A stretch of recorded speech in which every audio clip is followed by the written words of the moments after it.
Sharp SHV41 atau yang dikenal juga sebagai Sharp Air Compact, ini HP yang sangat menarik banget. Karena di harganya yang di bawah 1 juta, SHV41 ngasih fitur dan performa yang sangat mind-blowing. So ya, langsung aja kita review si Sharp Aquos Air Compact.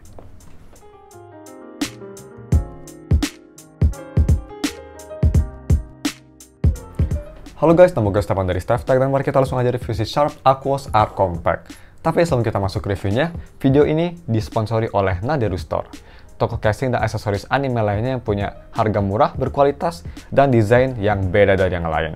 Salah satu yang gue suka yaitu dari lineup Hololive case-nya, yang menurut gue desainnya tuh keren-keren banget. Cek link di deskripsi kalau misal kalian tertarik.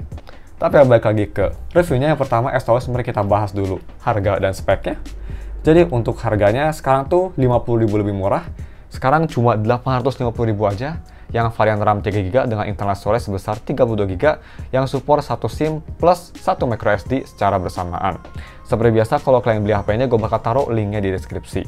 Nah untuk harga segitu kalian dapat spek pakai chipset Snapdragon 660 spek mid-range dengan fabrikasi sebesar 14nm, layar 4,9 inci, ISO IPS Full HD display dan refresh rate sebesar 120 refresh rate, jadi udah 120Hz, mantap banget. Udah support USB Type-C dan juga punya baterai sebesar 2500 mAh yang udah support fast charging. Nah, terus mari kita omongin si desain dan displaynya sendiri. Untuk build-nya ini bisa gue bilang build paling premium di harganya yang di bawah 1 juta. Frame samping full terbuat dari aluminium dan juga bodi belakangnya udah terbuat dari kaca. Yang pastinya ngebikin feeling di tangan kayak HP premium banget. Gak cuma itu juga, ini tuh karena HP-nya kecil banget, hanya 4,9 inci, jadi form factor untuk pemakaian satu tangan sangat nyaman banget. Tapi ya, kalau misalnya kita lihat di depan, di sini ada fingerprint yang posisinya tuh mirip banget sama Galaxy S7 Edge. Cuma yang bikin beda itu si layarnya aja, kalau di SHV41 udah do-drop. Tapi untuk kecepatannya ini memang kalau misal dalam keadaan mati, ini butuh waktu sedikit yang lama. Butuh waktu sekitar 1-1,5 detik untuk nge-unlock HP-nya. Tapi menurut gue ini untuk kecepatannya atau untuk keakuratannya udah cukup akurat dan juga udah cukup reliable, jarang salah. Nah terus dia juga ada LED notifikasi yang posisinya di bawah kanan sebelah home button, dia itu LED notifikasi berwarna. Dan untuk kualitas layar ini gak usah diragukan lagi menurut gue. Layar Sharp emang rata-rata sangat bagus dan di SHV41 ini gak ada bedanya. Punya kualitas detail yang sangat sharp, warna yang keluar, dan hidup, viewing angle yang sangat bagus, dan juga ini kualitas layarnya memang bisa dibandingin atau bersaing dengan HP yang harganya lebih mahal kayak Xperia XZ1 atau si adiknya Sharp Aquos R2. Tapi menurut gue ada satu kelemahan besar yang mungkin kalian udah tahu, yaitu dari si size-nya sendiri. Karena dia tuh size-nya kecil banget, hanya 4,9, memang nonton film di HP ini gak senyaman HP-HP sekarang yang size-nya besar banget. Nah terus untuk si full brightness-nya, ini walaupun full brightness-nya lebih terang dibanding HP-HP entry level lainnya kayak Redmi 9A, Redmi 9, atau even Realme 6 sekalipun, tapi tetap ini masih kurang terang untuk pemakaian di bawah sinar matahari yang terik banget. Walaupun masih bisa kepakai, tapi layar memang kelihatan gelap dan juga ngelihatnya tuh harus deket banget kalau misalnya mau pakai HP ini di bawah sinar matahari. Dan juga yang terakhir untuk si touch delay-nya, ini yang pastinya overall super responsif, nggak ada touch delay. Ini menurut gue berkat si layar 120Hz-nya yang super responsif dan smooth, mau dipakai untuk ngetik keyboard ataupun scrolling aplikasi dengan super cepat, itu nggak ada delay atau lag sama sekali. Nah terus mari kita bahas si audio quality-nya. Yang pertama mari kita bahas dulu audio quality via headphone jack, dia itu posisinya ada di kiri atas, yang menurut gue kurang ideal, gue lebih prefer di bawah. Tapi ya balik lagi ke si kualitasnya, ini menurut gue kualitas headphone jack-nya udah cukup bagus, malahan sangat bagus untuk harganya. Punya suara vokal yang masih jernih, clear, soundstage yang surprisingly oke, cukup luas, bass yang natural, dan juga separasi instrumen yang cukup baik. Untuk sound signature-nya cenderung ke arah balance, dan juga ini volumenya bisa cukup keras. Tapi gue nggak bisa bilang hal yang sama untuk si speakernya. Yang pertama dia tuh speakernya hanya mono yang pastinya, posisinya tuh ada di bawah, sebelah USB Type-C charger, dan juga ini overall kualitas speakernya menurut gue bener-bener nggak bagus, malahan jelek. Overall, suara vokal ini kedengaran sangat cempreng, soundstage-nya tuh sangat sempit, dengan bass yang pretty much non-existence atau nggak ada, dan juga ini tuh volumenya, walaupun di volume paling tinggi 100% nggak bisa keras banget. Kalau misalnya mau dibandingin sama HP entry level baru kayak Redmi 9A, kualitasnya tuh jauh banget lebih bagus di HP tersebut. Tapi untuk lebih detailnya, ini dia speaker testnya. Gue rekomen kalian pakai headphone biar bisa ngedengerin kualitas speaker lebih detail. Check it out guys.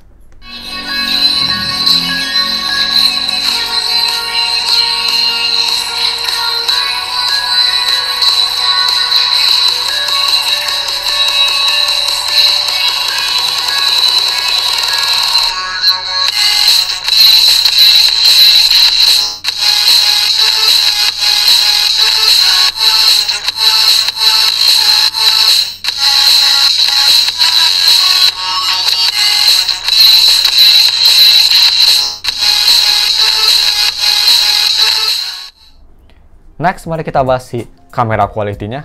Salah satu hal yang gue suka banget dari HP ini. So, untuk kamera belakangnya dia tuh punya megapiksel sebesar 16 megapiksel.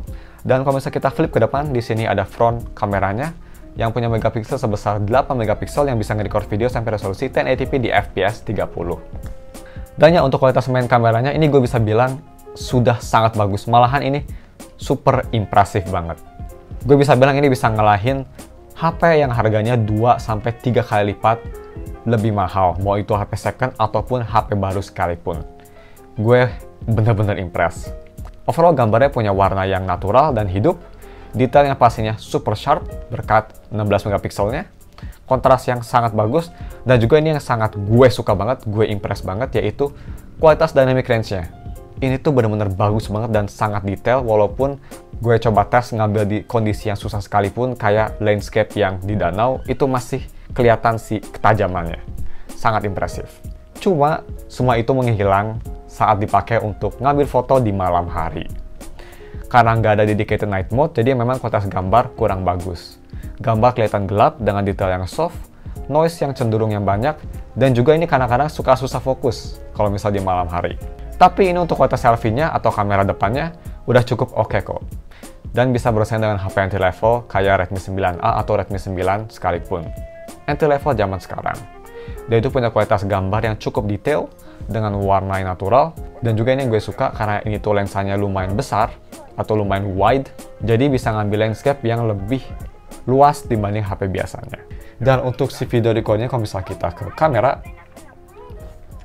dan ke settings, terus ke video, di sini kalian bisa lihat kita bisa nge-record video sampai resolusi 4K di FPS 30. Cuma kalau di 4K dia itu video stabilization-nya bakal mati. Tapi ya, ini dia sampel videonya. Check it out guys. Ini video recordnya pakai resolusi 4K 30 FPS di Sharp Aquos S1 bisa dinilai hal dynamic range-nya dan si stabilisasinya gimana. Kita coba jalan. Dynamic range-nya. Kelihatannya sih bagus. Tapi ya, kalian bisa komen di bawah untuk gimana kualitas audio dan video. Selanjutnya mari kita bahas si gaming performance-nya di si HP Minion ini. Dia itu pakai chipset yang surprisingly untuk harganya lumayan impresif, Snapdragon 660 dengan fabrikasi sebesar 14 nm. Dan untuk gaming performanya sendiri, ini gua tes main game PUBG, game 100 juta umat, di settingan smooth dengan frame rate high. Untuk overallnya gameplaynya masih sangat playable kok, dan punya frame rate yang konsisten tanpa adanya frame drop atau stuttering yang noticeable. Responsive layar juga ini sudah sangat responsif, nggak kayak HP entry level lainnya yang baru Redmi 9A atau Redmi 9. Di HP tersebut tuh karena suka ada delay dari si layarnya. Kalau di S141 gue nggak ngerasa sama sekali. Tapi ada satu kelemahan yang gue ngerasain banget di HP ini, yang kalau misalnya mau dibandingin dengan HP Snapdragon 660 lainnya, gue nggak ngerasain. Yaitu dari si heat outputnya. Ini tuh for some reason kalau misalnya gue main game lebih dari 15 menit, langsung kerasa panas banget, gak kayak HP Snapdragon 660 lainnya. Ini mungkin gara-gara si form factor-nya kecil banget, jadi si heat outputnya gak sebesar HP-HP yang besar banget pakai chipset yang sama. Nah, terus untuk main game rhythm, ini menurut gue untuk HP di harganya yang di bawah 1 juta, ini the best phone for rhythm games. Gue coba tes main game Bandori dan gue nggak ngerasa sama sekali ada touch delay ataupun audio delay. Overall ini sangat responsif.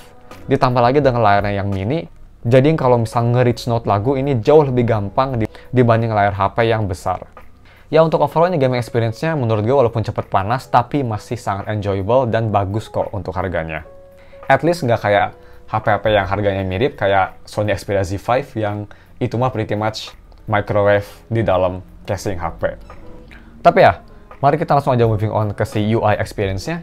Jadi untuk UI experience sendiri, dia itu kalau misalnya kita ke settings, ini tuh HP kecil banget, gue harus rada ngedeketin ke kamera. Terus ke sistem, dan ke about phone. Di sini bisa kita lihat dia itu pakai Android versi 9 BAM atau Pie. Ya menurut gue untuk harganya ini sudah cukup recent lah, sudah cukup baru. Dan untuk si security levelnya dia itu sayangnya stuck sampai Desember tahun 2019 aja. Terus untuk OS-nya ini sebenarnya lebih ke stok Android.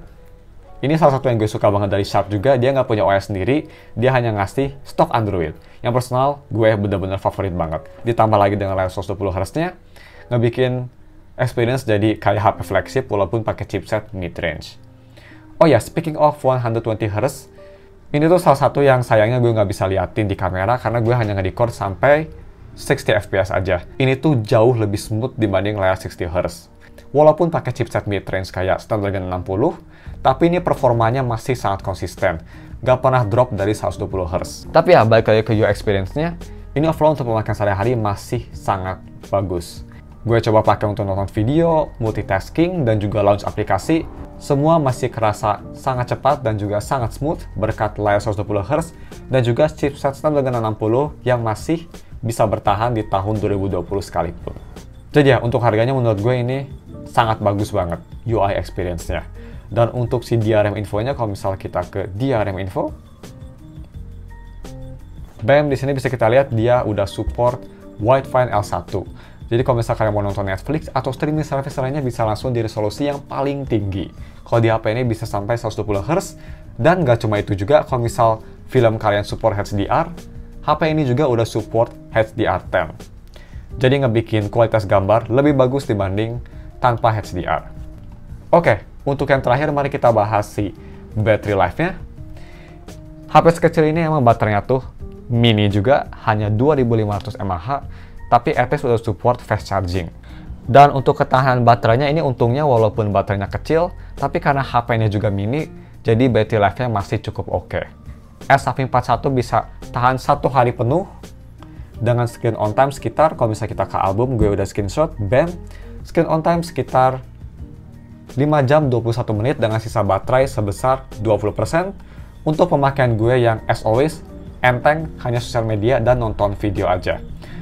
Menurut gue untuk HP sekecil ini dengan baterai kapasitas sekecil itu dapat SOT segini udah cukup bagus lah.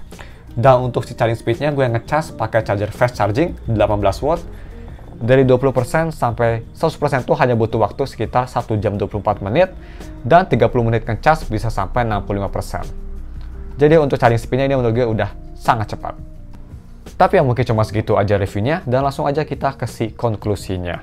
Untuk konklusinya menurut gue, Sharp S-Saving41 atau yang sering dikenal sebagai R Compact, di harganya yang sekarang hanya 850.000 aja, gak ada yang bisa ngalahin untuk si price performance-nya. Terutama untuk HP second di bawah 1 juta. Di harga segitu kan udah bisa dapat chipset mid-range yang sangat capable, si Snapdragon 6610, kualitas layar yang sangat bagus dan bisa bersaing dengan HP X flagship sekalipun. Dan yang menurut gue selling point terbesar dari HP ini yaitu udah pakai layar 120Hz. Oh ya, dan juga sudah pakai USB Type-C dan sudah support fast charging. Satu lagi juga, ini kualitas kameranya menurut gue sangat impresif banget di harganya.